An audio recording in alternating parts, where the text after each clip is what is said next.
Hey guys, I have expanded my kit to what is looking to be fairly comprehensive now. It could use maybe something here between the 320 and the 1000, but what I've gone and collected is a Shapton 2000 glass stone and a Shapton 8000 glass stone. Now, first thing, you use this side. I honestly wondered, I couldn't quite wrap my head around what these were. It's a thin bit of stone like these on a piece of tempered glass. I suppose that keeps costs down, keeps the stone rigid whilst keeping it thin. I guess you wouldn't need it to be rigid if it was thicker. But yeah, so it's just one of those things. It's probably a bit of a gimmick. They look very cool. They are all white, so the whole series is white. They're not colored like the Kuramakus, and they just quite clearly say what they are on the back of the stone. So 2000, and it shows a micron rating as well. It's a 6 micron class 2000, and this one is the 8000 and a 1.84 micron class. So pretty fine stuff there. Feeling pretty. I mean, it feels a little bit powdery at first because I haven't used it yet, but yeah, I'm feeling like I'm going to be able to get some good results off of this little series here. And I'll see how I feel. There is a new Rockstar range that I might try one of, and they do a 500 in that and a 700, so I might grab one to go there in that. And then my ceramics will be complete. In the meantime, of course, I could put my Spyderco 600 stone here. That might do the job as well. So anyway, let's sharpen a knife on this new kit, shall we?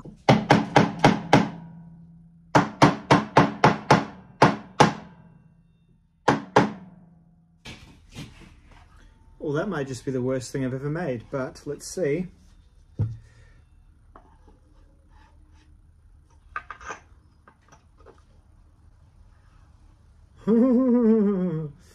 Yes. As long as the nails don't go above the level of the stone. That was the main thing I was thinking. Can't do that. That would be, you would be suitably teased, and rightly so. So, righto.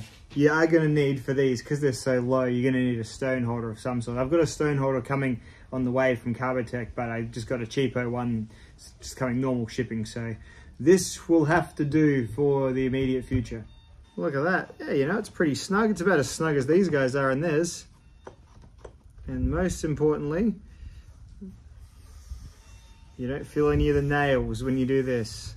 Even that one there, I won't be able to accidentally get that even. So, okay, I think it's gonna do. It's gonna do. You know, it'll do. Alrighty, so we're gonna sharpen the M390 Sleesh buoy, which is right now pretty dull. I'll show you the microscopic blade edge there. A bit of damage on there. Just not traveling so well. Definitely needs a resharpen.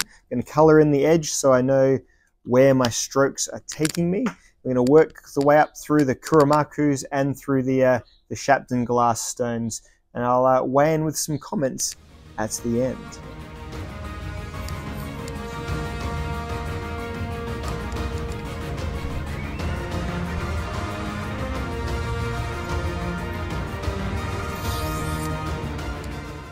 So this blue 320 stone is your starting stone. You don't always need to start on this. If you're happy that you can go straight to your existing edge, you could start on the 1000 for sure. This one removes steel most aggressively. I was reading a bit about carbide tear out. I'd vaguely heard of the concept in a notional sense, but when I sharpened my K390 on my Spyderco stone, a lot of people brought it up in the comments. The idea is that the ceramics aren't quite as hard as they need to be to adequately sharpen the harder carbides such as vanadium and niobium. So therefore they only sort of sharpen the stuff around the carbides, and then the carbides fall out or tear out when you cut. Curious, I'm not sure. I don't have an opinion on how much of a problem that is. Anyway, this is the knife redone under the scope. You can see the burr at the edge there, and that is the tip. And we're moving on to the 1000 stone. So yeah, it reminds me a little bit of when people overbrush their teeth. I mean, like compulsively overbrush their teeth. What will happen is your gums will recede really far up around your teeth, and I think that's kind of what I picture when I picture like the mental image of a carbide tear-out prone piece of steel. Those big carbides with not really much holding them in anymore. But yeah, I don't know if this is something that would happen or not. That's this new edge after 1000, looking much tidier again.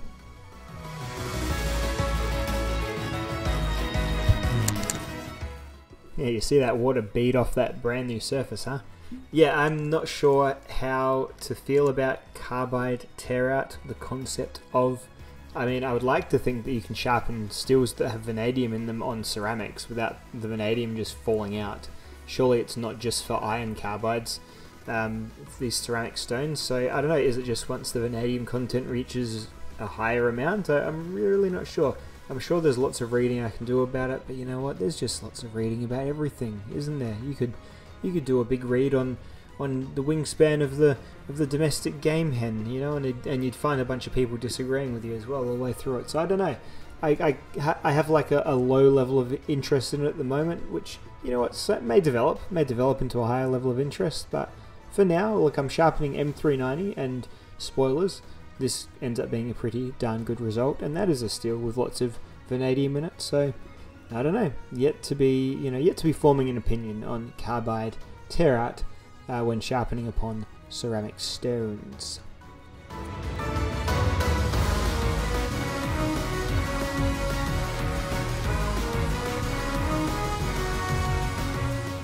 Yeah, this is sort of me just trying to show the full blade touching the stone. There's just a slight pull up at the end when the knife is approaching the end of the stone. Slight pull up of the handle, as in like pull up towards the ceiling, and that brings the edge around the belly and tip in contact with the stone as I sort of motion it away. That seems to be the motion that I find the most repeatable. So there you go. That's a little bit of a close-up there, a bit of a slow-mo shot, action shot for you. And again, I'm still finding it so much easier not to sharpen with my other hand, but just to pull it back towards me. And my edges seem pretty nice. And look, this is a pretty early mirror. After 2000, I thought the mirror was going to be a while before it showed itself, but it's a nice shiny edge. Hard to bring up on the microscope though, just catches light and throws it back at you. And this is the 5000. The 5000's a little bit of a tougher stone. It's very, very sleek feeling, very smooth surfaced stone there, and it absolutely is doing its job at honing. You can see a bit of steel still does come off. It still removes just a little tiny bit. It's got lots of Sharpie on it too, because it's so surreally smooth that I feel like I need to use Sharpie on that one all the time. And yep, the edge is looking pretty tidy there. Some of those, if you looked really close, there was a little bit of a waviness still. That was just a burr that still needs to be knocked off, which I knock off on this stone and on the strop later on. So this is the 8000 stone, and I'll sort of comment again later, but this does actually feel a little bit nicer. Well, not nicer, but a little bit more, there's something to it rather than the 5000 stone, which truly did feel very smooth. The handle was just tapping on that nail. It was driving me a bit crazy, so I'm just hammering it back in there. But yeah, this stone does have a little bit more of a surfacey feel to it than the 5000 did, which was interesting given that it is a finer stone.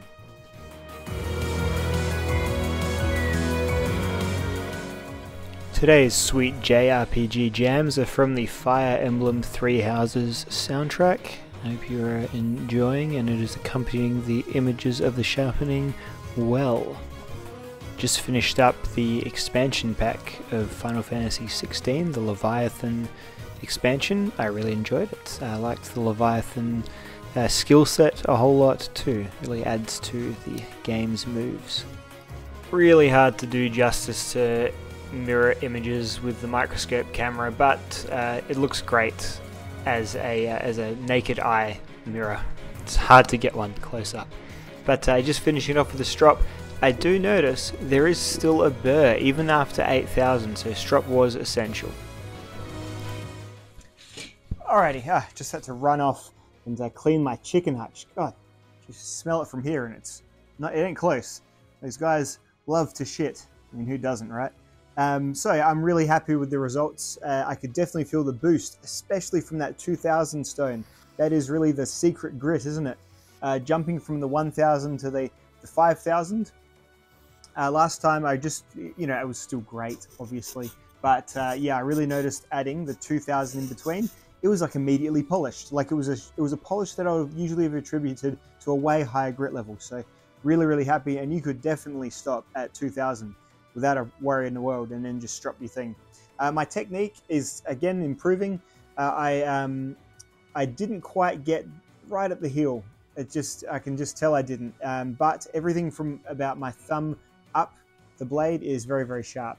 So really, really cool. The coolest thing was I did an edge retention test, and I cut the rope 460 times, which is only a slight bit less than what I can get out of this exact knife on like my angled sharpening systems, my KME, my TS Prof. So really, really happy with that, and just goes to show, and that was at the same angle because I just sharpied the blade and wiped it off. Yeah, just really, really happy with that overall. Just put a little arrow where the wear started once, where it was discernible it had worn, and then I could look at that in the microscope, and sure enough, a little flat spot that eventually fatigued, I suppose, itself away. So yeah, stoked on these. Like the 8000, even the 8000 Shapton, actually feels nicer and more tactile than the 5000 Kuramaku, which was interesting. I thought it's obviously a finer stone, but something about the surface of it, you just feel a little bit more, you can tell what you're doing a little bit more. I really feel that this one here, it gives me nothing. It's like an ice queen, it gives you nothing, just stares back at you coldly. I'm sure it does something, but it gives you nothing. So yeah, happy with both of these. I guess I'm wondering, like, value-wise, you're not getting a huge amount of sharpening media, lots of glass, which ain't hugely expensive, I know that much, but they're very nice looking, and I'm sure there'll be a decade of use on each of these for sure, no doubt at all. You wouldn't want to flatten them too recklessly, but yeah, overall, really happy with the glass stones. Definitely padded out the system to a very, very high-end finish. So really cool, really, really cool. I'll see you all in the next film. Goodbye.